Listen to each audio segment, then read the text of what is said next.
Wow. And I mean, wow, wow, wow. What a great way to end this show. Man, finally, finally, finally. This is a great way to kick off the first of the month. Okay, a fantastic way to kick off the first of the month. What am I talking about here, man? This was great. Would have been better. This would have been a perfect way to cap off Black History Month right here. This would have been a perfect way to cap it off from that. But finally, and I mean finally, Bobby Lashley is the WWE champion. Whew, took a lot of bullshit to get here the whole night, but I'm very happy about that. I'm gonna get to that in a second, but man, there's a lot to talk about Monday Night Raw. I'm not gonna lie, I popped out of my seat when he won the title. I was like, they gotta pull the trigger. They gotta do this. Enough shenanigans, enough games. They got to pull the trigger on this.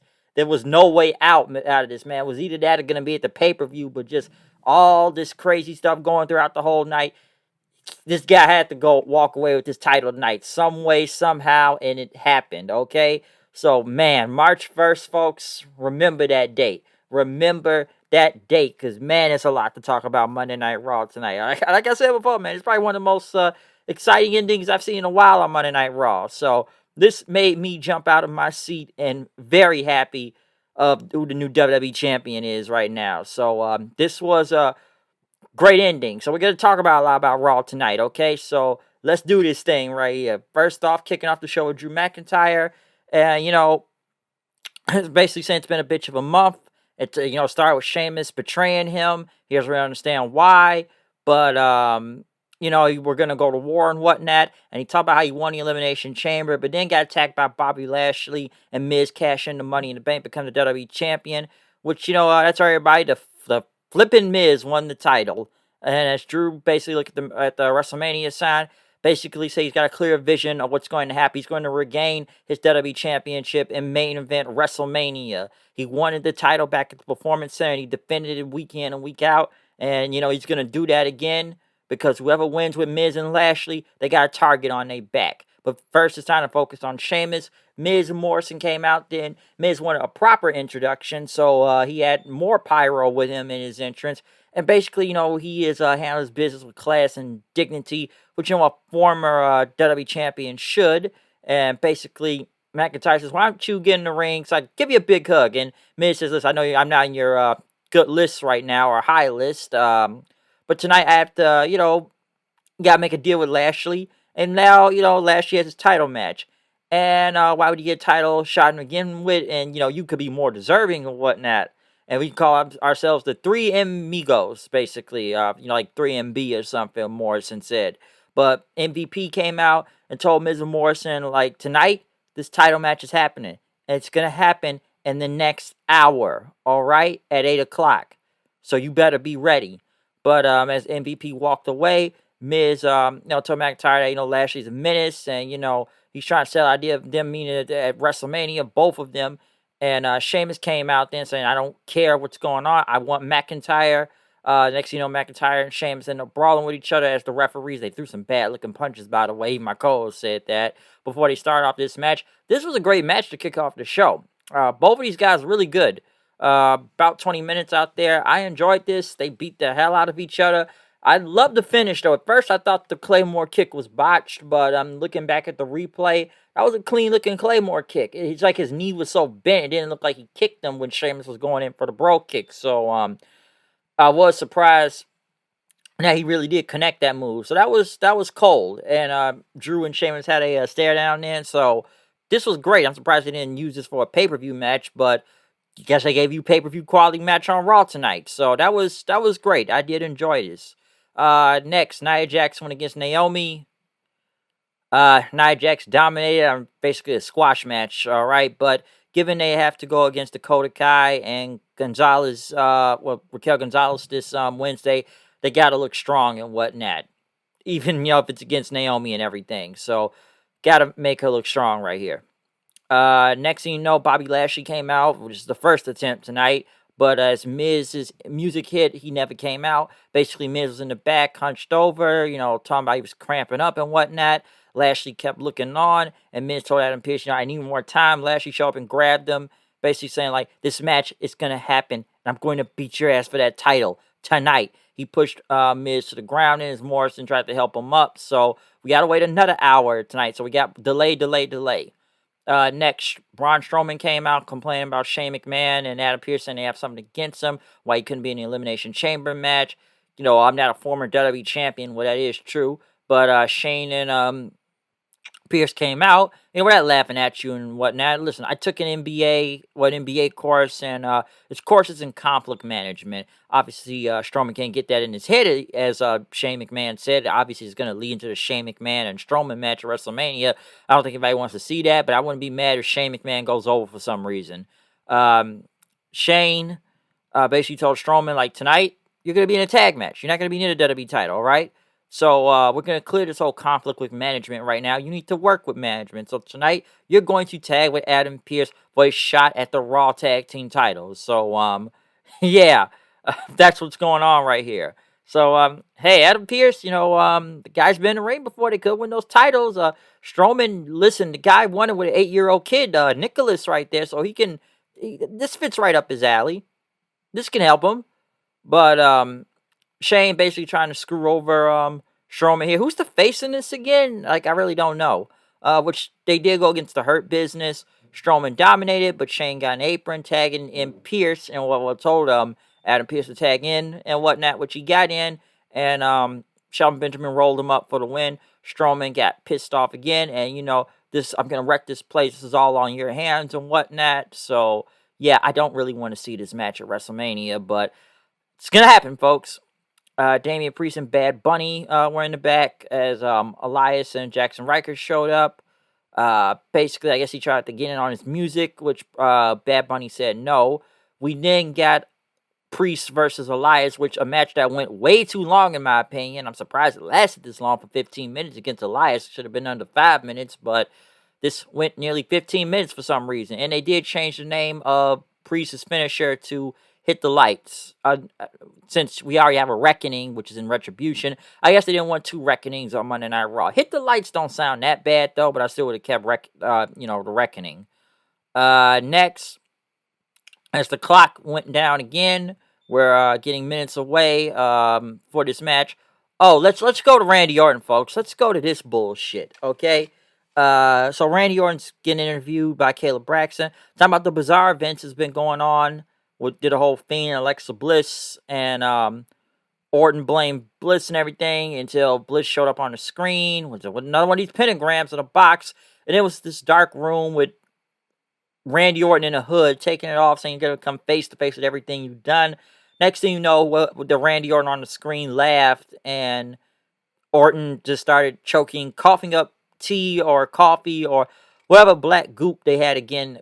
I don't know what to say about this. I'm sick of this. And I'll say this because I wasn't really gonna mention this. I know people have been talking about the whole Meltzer Observer, whatever bullshit. But I know it's all AEW and bias, but I'll agree with one thing after kind of reading a little of it. I could sit there and agree that the Fiend may be the worst gimmick, or just a majority I saw of the worst had to do with the Fiend or these Fiend matches of him just being this unstoppable monster. And honestly, I don't want to see another one of these Funhouse matches at WrestleMania, Randy Orton. I really, really don't. I know it's most likely going to happen, but I don't need to see another one of these again. I'm honestly just sick of this feud. I want it to end. I just sit there now, how silly can they get every week with this, okay? I just wonder, like, where is this even going? Now it's like, oh, it's a clone Randy Orton. It's his ghost. It's his shadow. It's his conscience or whatever this is. I have no idea, nor do I really care. I'm just sick of looking at this. It's just really bad. I just wonder how silly can they get next week. Oh, it's now he's gonna face his demons. He's gonna face himself. Yeah, folks, get ready for another bullshit Funhouse match. It's coming. You know it's coming. You all know it's coming. But moving on from that crap, Miz was in the ring. Second attempt. We're going to talk business. He says, Lashley waited this long, 17 years to become champion and go to WrestleMania. So we're going to do it right now. And then the match started and Miz took his title and ran off. He ran very far away with the title. So the bell rang. He jetted. I don't know why Lashley didn't grab him, just throw him back in the ring and stood there in a way just for no reason. He could have grabbed him. He could have told the ref to stop the count. He could have done a lot of things. But he stood there and he did. Okay. He did nothing. So yeah, he did nothing. Huh, it's kind of weird. But yeah, more shenanigans and whatnot. I don't know why I didn't catch him, but basically after commercial, MVP and Lashley complained to Shane McMahon again. Basically, MVP said this is some bullshit, which I'm surprised they let him get away with that line. And, we're going to restart it again. And if Miz does not show up, he will be stripped of the WWE title, and Lashley will be awarded the championship. Next, though, we got Charlotte coming out, basically talking about it's been a roller coaster of a few weeks, talking about she came back from injury, being Asuka's tag partner. Didn't even want to be in a tag picture, but not tag title picture, but the title picture, because Asuka has busted her ass for these past few months, and she went through the whole Lacey Evans thing and sent Ric Flair home, which he'll probably be back anyway. He'll be back at some point, but she said WrestleMania is nearly 6 weeks away. Bianca has picked her opponent for WrestleMania, so that means who will challenge Asuka for the women's championship. Charlotte says she wants to face her, but Asuka is injured after that kick from Shayna Baszler. Man, that looked brutal after watching it being kicked in the mouth and her tooth flew out. But she said that Asuka is strong and she will be back, but Shayna Baszler came out there saying she's next in line for the title, so you want to call yourself the queen and whatnot, but you're always fighting an uphill battle. And next thing you know, they had a stare down and whatnot. Is Nia Jax saying, "Hey, you sent your dad home because nobody likes you and whatnot," and they should be getting a title shot then right after that. So yeah, next thing we know, we get a brawl in with everybody where they attack Charlotte, and my co-host had the best answer for this. Basically, Charlotte went Super Saiyan right here because she literally fought off interference, distraction, roll up pins, and still beat Shayna Baszler in like 2 minutes. A match you would consider for WrestleMania, but yeah, you're not gonna see it around here. It would be considered WrestleMania maybe a year or two ago, but yeah, definitely not happening. So yes, Charlotte gets beat up before the match and multiple distractions, but somehow, some way, she still wins by natural selection and whatnot. Okay, so yeah, Charlotte, of course, is Super Saiyan according to my co-host and everything. Funny line though, very very funny line. Next six-man tag, Retribution versus Matt Riddle and the Lucha House Party. Riddle and them won, but Mustafa Ali got pissed off again. Let me show you how to do this. Basically, we got him and Riddle again, which is actually a pretty good match. I think the ending looked very botched, which he did some reverse like splash, well, not a splash, I want to say, almost like maybe a face buster, about some like a reverse code breaker, so some type of move Mustafa Ali did, and basically dropped Ali. He dropped Riddle to the ground, which Riddle was holding his head then. I don't know. Hopefully he's not hurt and whatnot, but that was kind of a brutal, yet kind of clunky finish at the same time. So that was kind of rough. But I would like to see Mustafa Ali versus Matt Riddle for the U.S. title. That would actually be pretty good. But next, Miz was in the back with Shane, basically saying, Shane told me you still got to defend that title and whatnot. And Miz says, I'm a legitimate champion and whatnot. And Shane says, we'll let you know what happens. And Miz says, I need to go to WrestleMania. I deserve to go to WrestleMania. And Miz says he's been humiliated when he should have been protected. I am the champion around here. I need to be protected. You're not doing anything about it. And Shane says, we'll see what happens in a few minutes. Basically, once again, for the last and third and final time, everybody does their entrance all over again. Shane McMahon comes out and basically says it's going to be a lumberjack match then. So Miz can't get away. So we did the match one more time with Miz and Lashley. Lashley basically dominated this whole match. And Miz tried to get away, but he was thrown back in the ring several times by Retribution and the Hurt Business. And, Lashley like a flatliner. He punched him several times. And he hit him with a spine buster. And he put him in the Hurt Lock for the win. And finally, like I said at the beginning of this whole video, finally, Bobby Lashley. Wow, I can't believe I messed the names up. Bobby Lashley is finally the WWE champion.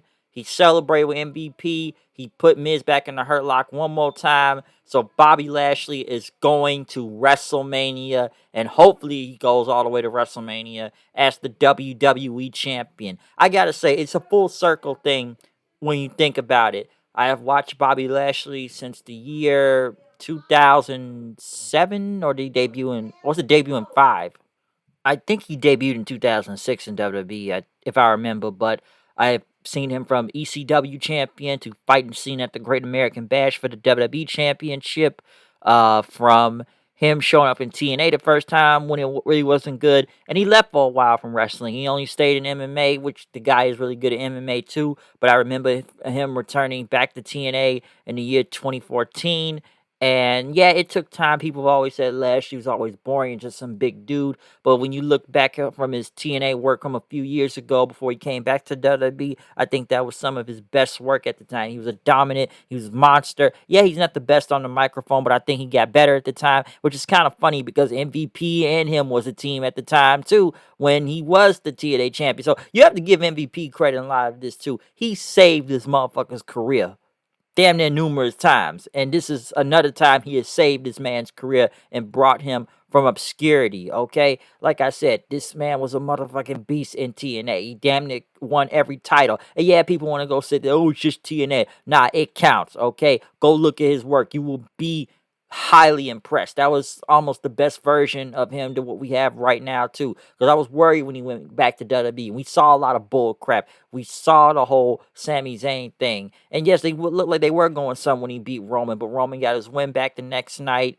And we've seen the bad Lana stuff. We have seen Lashley in a lot of just bad angles. Maybe putting with Leo Rush wasn't the worst thing, but the Rush was kind of annoying if you ask me. But until they got him with MVP, it's like he revitalized this man's career, and he's been a beast dominance ever since. So yeah, the Hurt Business, just a great group, and like I said, I would like to see all these guys dripped in gold. I would love to see all these guys dripped in gold. I would like if just MVP get the U.S. title back, and you just got him, Benjamin, and Cedric and Lashley, and they all holding gold. Okay, they are all holding gold. And then you can now say you can compare these guys to Evolution or the Four Horsemen if you want to go that far. Okay, so I don't know what's gonna happen next. And yeah, Miz is gonna be a transitional champion either way. But after all these bait and switches throughout the whole night, they had to pull the trigger. They had to do it. This was the time, and it needed to happen. Now, do I believe Lashley will be going against Drew McIntyre by WrestleMania for the WWE title? Most likely. Or some say it could be the dream match. If Brock Lesnar comes back, we will get Brock versus Bobby. I'm sure a lot of people want to see that too. Okay? But I got to say, man, like I said at the beginning, I am happy. I jumped out of my seat. I was excited to see this. This was just fun. Okay? Throughout all the bullshit, finally, Bobby Lashley is the champion, okay? So, yeah, man, I gotta say, this was a really good night for Raw. This was good. Yeah, you got your crap parts here and there, but I enjoyed this episode of Monday Night Raw. I actually thought this was kind of fun. So, this was not bad. This was not bad at all. So, we'll see what happens next, but, I gotta say, man, hey, Bobby Lashley, he made new fans out of a lot of people tonight. I will say that. So yeah, the man's a motherfucking beast, and I'm glad they finally pulled the trigger on him. Because at first, I almost thought this wasn't gonna happen, but it's a full circle moment. It really is like a full circle moment. So, whoo, man, that feels good to say. That felt real good to say. So I'm out of here. Comment, subscribe, follow me on Twitter at HoodedKnight890, and tell me what you think about Monday Night Raw tonight, okay? Tell me what you think about Monday Night Raw. So yeah, I'm out of here. See you guys later. Peace.